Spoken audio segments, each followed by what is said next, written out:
Good morning, everyone. Today we're going to be talking about being and becoming.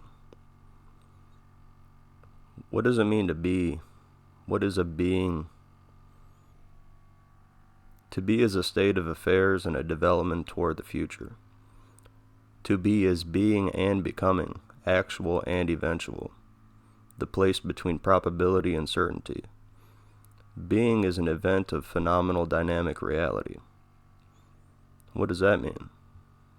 It means it isn't something that can be represented by an experience, a description, or through some scientific procedure, because being encompasses all experience, includes all descriptions of reality. In other words, all real objects, events, and phenomena have being. This word being is at the root of existence.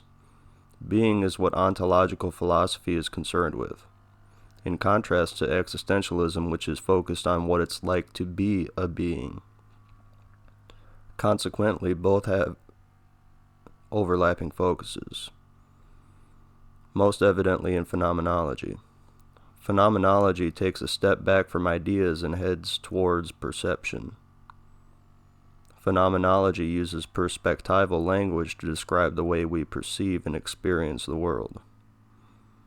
What you saw, what you heard, what your experience was like at that time through your eyes. Why do we want to describe our experience? Isn't just experiencing enough? Well, sometimes we don't know just what we experienced, and we don't know what that has to bear on our perspective going down the road. So descriptions help to elucidate ideas, and ideas augment our perception, thus altering our experience. It's quite something that an idea can actually change the way you see the world. The first thing to do is to focus on your experience, let it impress on your mind. Take note of every remarkable event in your day and reflect on how things appear to you. You have several points of view throughout the day that culminate in your overall experience. So basically, pay attention. Be mindful. Because usually we have an overview of our day that's just a series of approximations and estimation when it comes to reading or absorbing information. We get the gist and we get out of there. We don't go to the granular level and try to see what's going on because we're busy doing practical things. If you're gonna get some gas and there's somebody behind you and you're just so focused on your experience at that time that they're honking at you, we got places to go, we got people to see, we have stuff to do.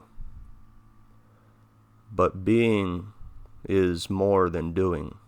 Like my grandpa said, you're a human being, not a human doing. That means that your vocation, your relationship status, your religion, the things you know, your titles, those are good. Those are all good things. But if you add all of those up, being is still more than the sum of its parts. We have arms, legs, all kinds of body parts. But if you sever a finger, that doesn't necessarily affect your state of being. I mean, yeah, you have one less finger, but the whole still functions.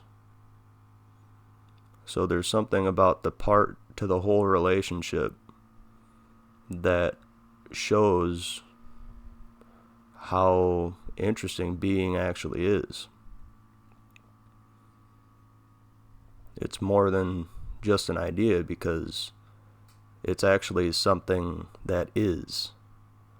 Most ideas are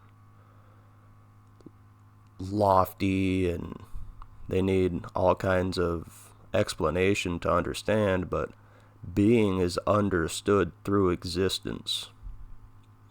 Nobody can tell you how to be, what you should be, just like you can't tell a football to be something different. You know, footballs have remained basically the same for decades and decades, probably 100+ years. That's not to say we didn't refine the football through technological advancement, or we didn't evolve culturally. It's just to say that being is a state of affairs that is going through an ongoing transition. We're born, we grow, we learn, become adults, hopefully keep learning until our eventual death. But at no point in time did that experience ever totally encompass what it is to be a human being. So with this short podcast today, I'm just going to remind everybody that just be yourself.